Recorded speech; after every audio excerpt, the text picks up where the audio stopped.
Hey, what's going on, guys? Welcome back to the Jersey to Vegas podcast, episode number 39. We are here on a Monday. It is windy outside here in the lovely Las Vegas. Funny, someone messaged me and said, Viva Las Vegas. I don't know why people say that. Is it a song? Is that reason? Is it like Ricky Martin, I think? Viva Las Vegas? Or is that La Vida Loca? Anyway, I don't know where that was going. But it's Monday.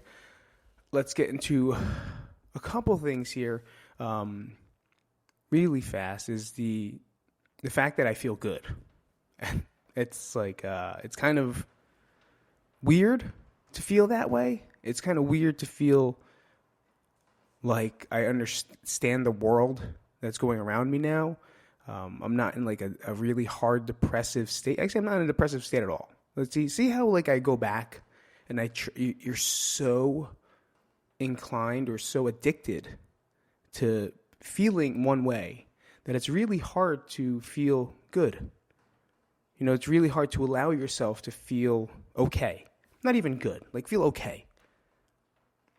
Because you're so used for the past fucking 2 years, I'm so used to feeling like I need something on my back, like I need something, like a burden, like I need something to bother me.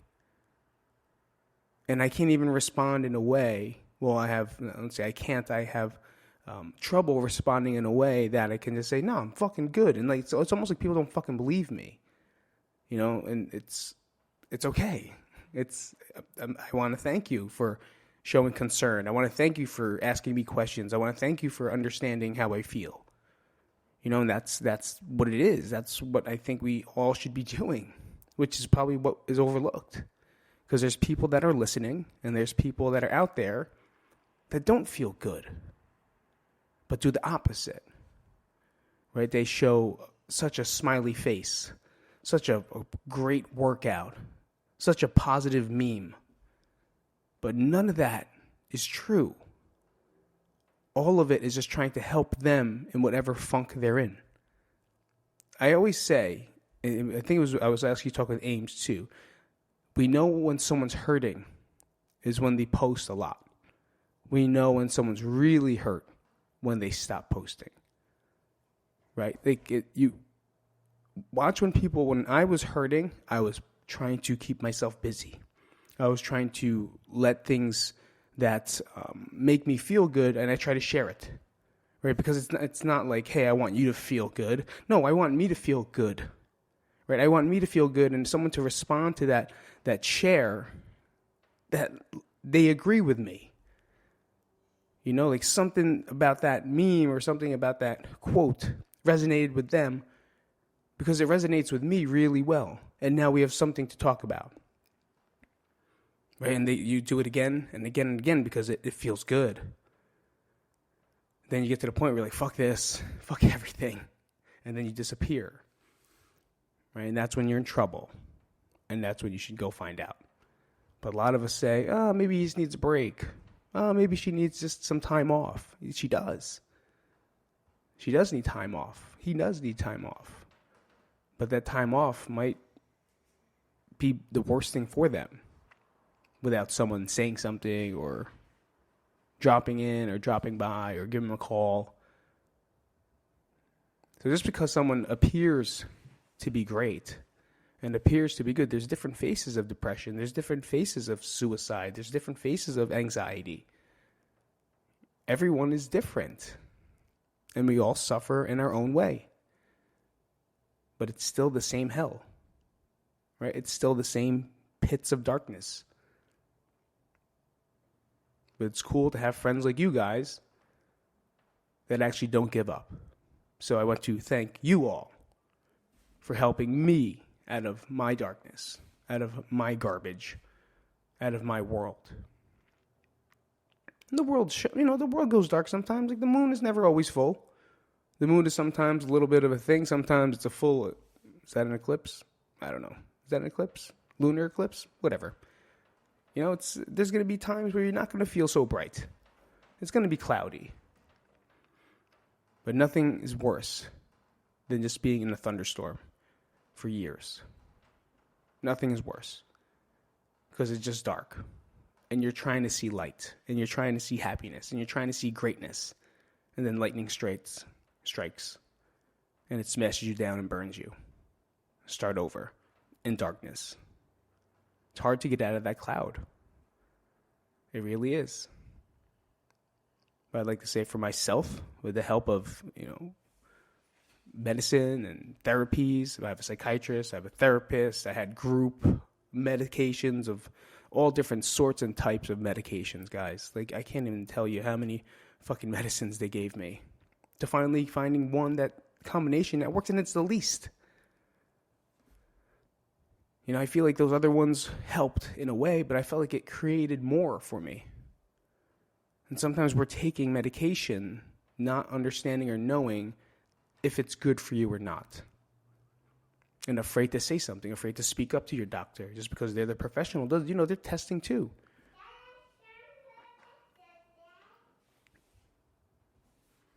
Oh, right there. Here, Sage, come here.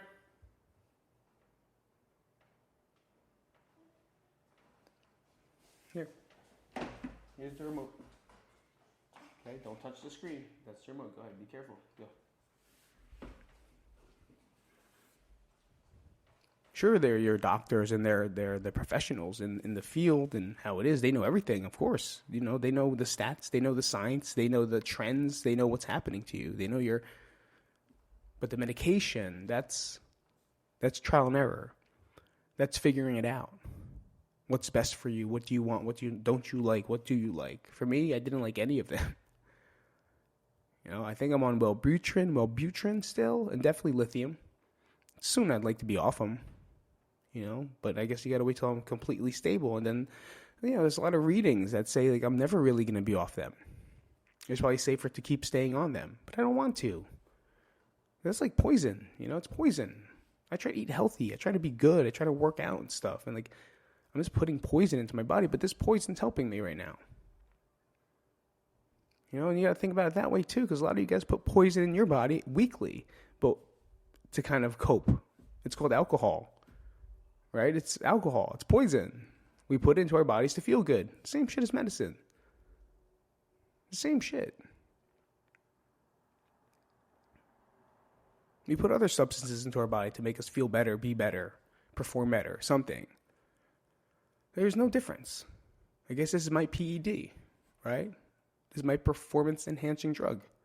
Lithium and Wellbutrin, so I don't fucking kill myself. So I don't do anything drastic or stupid or crazy, which I really miss. I really miss the craziness. I really miss crazy Pete. And that's crazy to say. But I miss him. I miss the outlandish ideas. I miss the ridiculousness of thoughts that just seemed correct. They seem like I can do it, and I can. If I think things...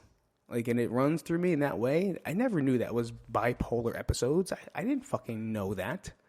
I found all this out this year and I'm 44. Imagine you guys that are just think you have great high energy and you have these ideas and it's great creativity. And it's because you're maybe bipolar. I don't know. Go fucking see a doctor and see if it's true or not. Nothing wrong with it. But there can be something wrong with it if you're placed in a bad position. And that was me. There was nothing wrong with me. I lived off those moments. I felt fantastic in those times. But then down times, that depressive state, I felt like shit.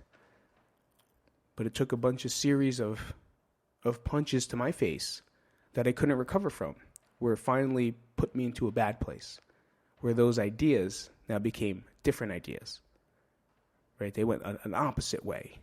They weren't positive or creative now. They were thoughts that I can do things to myself. There were thoughts that I was neglecting. There were thoughts where I was just a burden. And it was just big thoughts that kind of kept spinning and spinning and spinning. That's when I turned into that cloud. That's when it started to shut down. And it's tough, because you had to put the face on. You got to put the face on. The face of everything is all right. I'm making jokes, so I'm okay. Pete's being ridiculous. He's so happy. I make the jokes because I don't want to feel bad anymore. I make you laugh because it makes me smile. Right? I do the things that I do because I'm giving something to you positively, and that makes me feel good. And then at the end of the stick, I'm giving all I can. Right? I'm giving all I can. That's all I do. I don't think it's a bad thing. But there's got to be a time where you kind of get back. And I felt like I wasn't getting back. Or was it I don't allow people to give back to me. Right? If I give you $500, which I never would because I don't have it. If I had $500 and I could give it to you, I probably wouldn't ask for it back. But in my head, I would expect maybe that you would, you know? I think we all do. I think we all think that way. Like, that motherfucker, I gave him $500 and now he don't fucking give me shit. Can't even give me a pancake. All I want is a pancake with blueberries. Can't even give me a pancake and blueberries. Can't even go to IHOP, the cheapest pancake alive, and just give me blueberry pancakes. I gave him $500. You can't get me IHOP with blueberry syrup. All right, that's enough. I just spilled water everywhere. But yeah, in the gist of things, people, you have friends and you know them. Right? You know their trends, you know what they're doing, and you kind of have to watch. A lot of us are just very blind to what we see, and or don't want to say anything because you don't want to hurt their feelings, and it sucks, right? Hurting your feelings sucks. But sometimes I'm happy people do. I hate them. I hate them for doing it, but sometimes, yeah, it needs to be done in that way. Meaning, like, I don't mean like hurting their feelings that bad way. I mean like they're hurting. Check on them and ask them a serious question. Like, are you doing okay? You know, because that hurts sometimes. Like, yeah, motherfucker, yeah, I'm doing okay. Can't you see? Like, I'm doing okay. It's like, yeah, okay. I'm just wondering because something seems off. Something seems different. These are the hard conversations I'm talking about. You know, and being that person that they can talk to or go to or hang out with, which I'm very fortunate to have these people in my life. It just counts, man. Shit just counts, and what's the word there? Neglect? No. Discredit that feeling.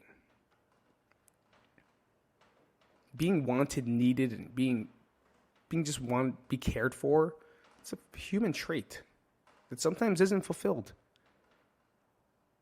What we do is we try to fulfill it for other people, right? So we care about people more, we help people more, we give people more, because that makes us feel semi-whole. But on the back end, we're being ripped apart. It's almost like you're giving every ounce of energy, every ounce of love, every ounce of care to other people, and you find other ways to cope with it, whether it's exercise, whether it's alcohol, whether it's drugs, porno, I don't know, what else, social media, things that are just very addictive, that make you like feel good really fast.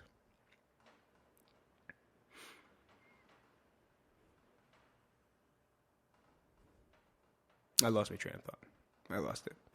Where I was going there. But yeah, so like I said, I'm feeling good. I'm feeling better.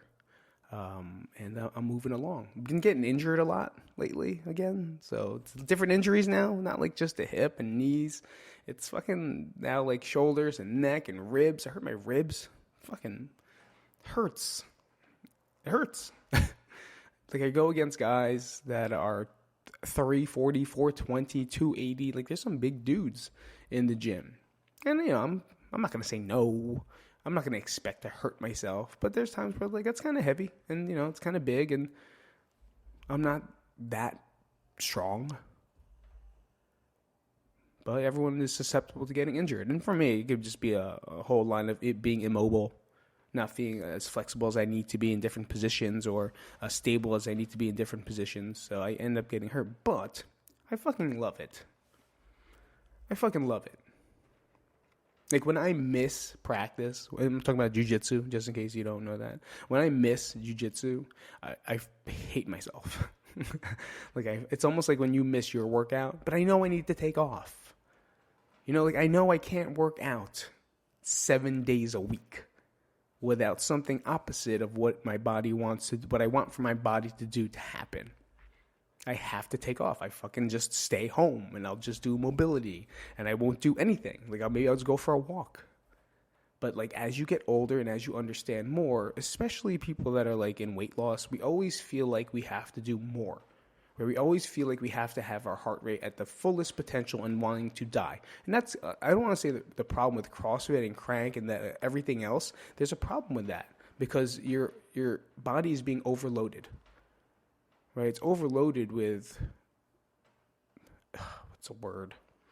Well, your central nervous system getting beat up. You're never getting, I'm trying to put in easy terms here so you guys understand it. Your body needs to recover. And recover doesn't mean going for a 10-mile jog. Recover doesn't mean to go for a 3-mile hard run. That's still central nervous system. Your heart rate's still going super high. Right, so for me, I went hard on Monday. Tuesday, I'm going to either do technique, which means I'm just going to go through the motions and drill and practice on my own and then stretch and then walk the dogs. And that is still staying active. You know, I've been stretching every morning now, by the way. Every morning I stretch.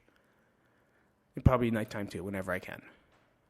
But a lot of us get into no one tells us that, like, you have to stop in order to see some results that you want. Because I know if I keep doing that, I'm going to burn. I'm going to burn out. I'm not going to lose weight. I'm going to lose more muscle than anything.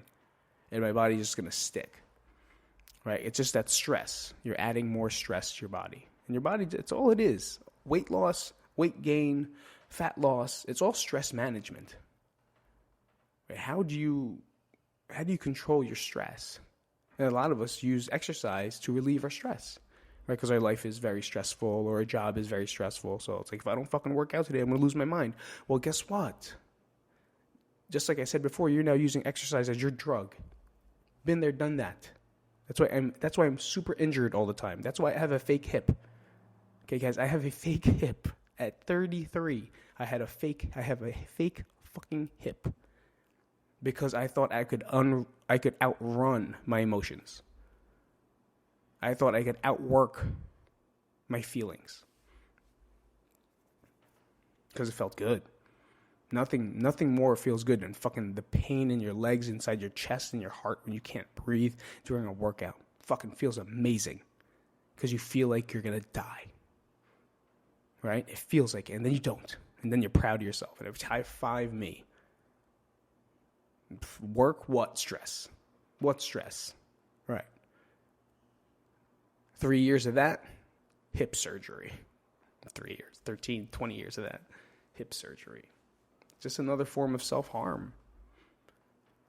And it's little things that you just don't realize because no one really tells you that. You know, there's got to be the balance.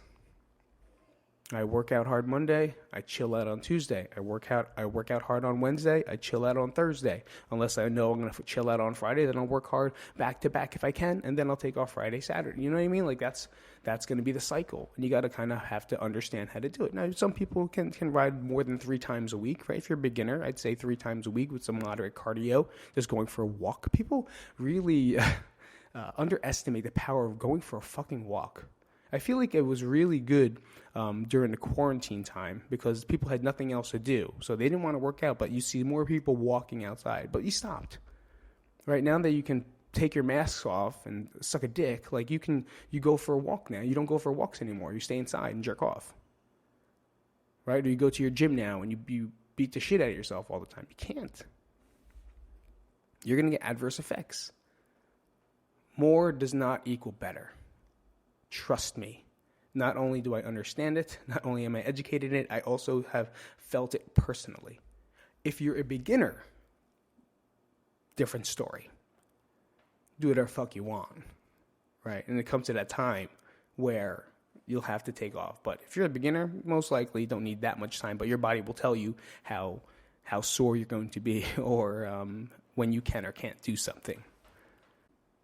I'm just going to say I have no idea what I was talking about because I didn't press record on the fucking microphone when I took a break. And it was definitely some good stuff. I was just going. Guys, I was going. And I looked and nothing was recording. Anyway, I guess we're going to talk about limitations. But you talk about, you always want more, right? And more is not better. For me, I had a drink. Yesterday, yesterday I had to take off, right? And it was very hard for me to take off working out. I wanted to do something, whether it was sled drags or sled pulls or stuff like anything like that. It was difficult for me to just relax and just do stuff that was safe for me. So I went into the gym. I did some sled pulls, right? Nothing hard. Just to get my heart rate up a little bit. Not like when I'm doing sprints, just to do more rehab stuff. Did more rehab stuff, took my time off, stretched a lot, and then I came home, and then I made myself a drink. I made myself an old-fashioned. It was like 4, 5 o'clock at night, and it tasted good, and watching TV, playing video games with the kids, and then I made another one, and now I start to feel really good. I was like, all right, I feel fucking fantastic right now. I'm cooked dinner. So I started cooking dinner, getting dinner ready. And then I poured another one. Now I know that's like I said, there's going to be that point to where you can either ride the wave or come down crashing. And I think if I had that next drink, that drink would have been 15 more. And I would have been flying outside somewhere. Where's Pete? Let's find him. Because he's somewhere in Las Vegas and this is now a mission to find him. It's going to be hangover. Where is he? Is he on the roof with the mattress? No. He's going to be home. So I chilled out. I stopped in his moderation, understanding that's it. You enjoy the ride for a little bit, but know when you'd have to take off. And it's very difficult for working out for me to do that. So hard. So hard. Because I'm such an endurance freak. I'm not an endurance freak. It's not like I like running. Right? It's just that feeling of the burn. Right? The feeling of the pump, a feeling of your heart feeling like it's, you know what I mean. You can't even take any more steps because your legs are burning so bad. That fucking feels good. Because when you're done, you're proud of yourself. Nothing better than that. Why shouldn't you be? You worked really hard. You should be very proud of yourself. But there comes a point where you have to understand the balance of what it is you're trying to do for what it is you're doing. And I stepped it up a notch last night. You know what I did? I signed up for a competition. That's right. I signed up for a BJJ, a Brazilian Jiu-Jitsu competition here in Las Vegas on the 20th. Not much time to train anymore. But I do these things because I want to know. I could go in and practice. I go in and get beat up by all the purple belts, brown belts, black belts, white belts. Everyone beats me up. Right, we're all equal in their blue belts.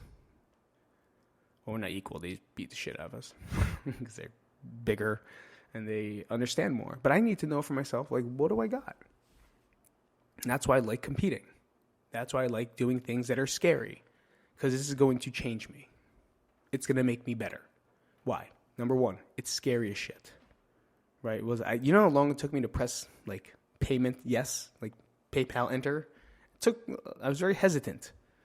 Because it's why do you have to do this? Why do you even want to do this? And now I locked it in. Now I am doing it. Right? It's scary. And then I fucking love it. So what that scary feeling does, it makes you think more structured. It's okay, well, I can't eat like shit. I can't fucking have benders. I have to take my vitamins. I have to stretch. I have to take baths. I have to work out. I have to train. I have to do technique. I have to chill out. Right? And now those become priorities. Because now I don't want to make a fool out of myself, nonetheless lose. And I might. And that's cool. Because if you lose, you're going to learn. And that's why I do it. That's why I believe competition or signing up for things and races are important in a competitive level. It challenges you to become a better person. It challenges you to figure out what your weak points are and your strong points. Because when I go in there, it's just going to be primal instinct, right? I'm going to go in there, I'm going to shake hands, and then I'm going to do whatever my body's automatically going to think to do. There's no game plan. Like, kind of a little bit of a game plan, yeah. Like, what I normally do, what I'm going to look for, how I'm going to take them down, how I'm going to control them, how I'm going to get out, what happens if I get into this position. But it's going to be automatic. So, like, all the drilling I've done over and over and over again is now going to show. Now, where am I messing up? Where's little details I have to work over and over again? So it's going to be fun. Scary, of course, but it's going to be fun and challenging. It'll be March 20th, somewhere in Henderson, because I have a canker sore on my tongue, somewhere in Henderson.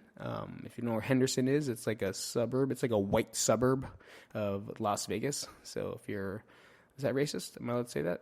I hope so. I hope I don't get canceled on Spotify for saying that.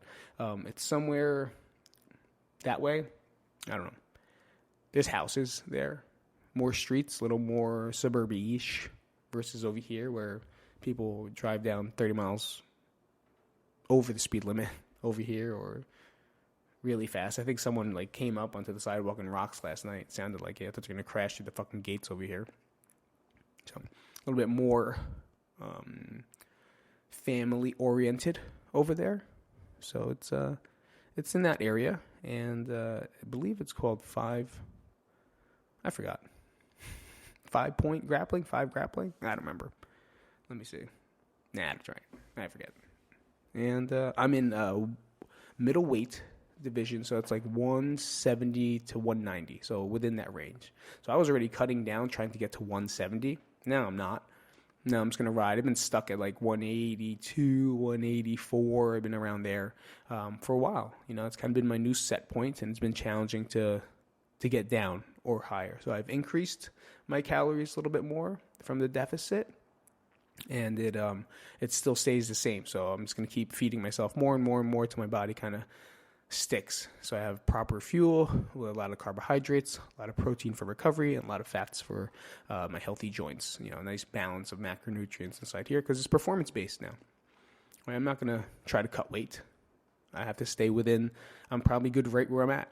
So I'm just going to make sure my body is fueled up correctly, eating the right foods, no shit foods, right? No more sugary foods and no more cakes and cookies and all that other noise. Not that I had a lot of it, but having it all the time, now I'm not. I'm just going to eat fruits and keep loading my body with the best nutrients it can so I can perform at the best of my ability on that day. And the outcome, who cares? You know, people always say, "Are you scared? Why do you do it? What if you lose?" I kind of expect to lose. You know, I never really go in there. It sucks because, like, I wish I had that, like, mindset where it's like, "Oh, fucking kill him. Get him. Get him. You're going to die. I'm going to die. Let's do this shit." Like, I don't feel that way. I'm like, I want to have a good time. You want to dance after? You know, I just want to go in and have a good time. And, of course, when, like, the whistle blows or whatever happens there, I'm going to get competitive. I'm going to try to win. I'm not going to be a dick about it. You know, that's just me. That's my personality. I'm not that guy. I want to do it to learn. I want to do it to challenge myself. I want to do it to feel different. I want to be scared. I want to shit my pants. Like, I'm going to shit my pants. Just like stand-up comedy. I liked stand-up because of the rush of fucking shitting my pants before they say my name while you're standing on the side of the stage. And it could have been the worst set in the entire planet. It could have been the worst jokes ever, and that's even worse. Or it could have been the greatest set ever, and that's fantastic. But the seconds, minutes, the half hour since you walk into the building to when you get on stage, it just is a rush. There's like a rush of like, oh my God, what the fuck am I doing? Why is this? And now, to the stage, he's from New Jersey, Pete Isip. All right, here we go. Let's fucking run this shit. Hey, what's up? Like, that's it. And all those feelings are gone. Right? You're just there with the crowd now. There in the moment. There you're doing it. Trying to make them laugh. Trying to find out what works. And the same thing with this. Once the whistle blows and it's time. Now it's going to work. Well, how's it going to work? How am I going to take him down? Is this guy resistant? He's going to stand up with his head down. What am I going to do? So much thinking. But you're in the moment. You're right there. Doing whatever it is you got to do in the moment. you can't even hear the crowd. You can't even hear your coaches at times. There's nothing that compares to the one-on-one battle of a wrestling match, of a jiu-jitsu match, of probably a boxing match, but I don't box. Because it's just, all you hear is, and then it's just your thoughts. And you're there figuring shit out. And that's the best. Learning to be in the moment, whether you win or lose, is the best. All right, guys. On that note, I'm going to go to practice. I got to go. I will see you guys later. Thank you so much for coming out to this episode of Jersey to Vegas, episode number 39. Yeah, man, the book is out. So it's on Amazon. Check it out. And if you have purchased it, whether it's from me, thank you guys so much. Or if you're going to go on Amazon and you get it, thank you so much. And if you can, please leave a rating and a review, either for this podcast too, if you could do that. Apparently it helps.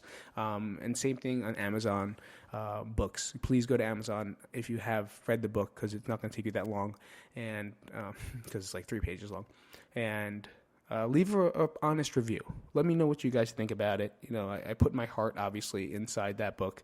I put everything. I opened up everything in that book, and now you'll understand a little bit. I already got some messages of what people say. It's like, now I understand why you had to leave. And it kind of makes sense to me. So I'll see you guys later. Rate and review the book. Rate and review this podcast. And I will see you guys next week for episode number 40. Peace out, everybody. Thanks for listening. If you enjoyed this episode and you'd like to help support the podcast, please share it with others, post about it on social media, or leave a rating and review. To catch all the latest from Pete, you can follow him on Instagram at Pete Isip. Thanks again, and see you next week. Bye-bye.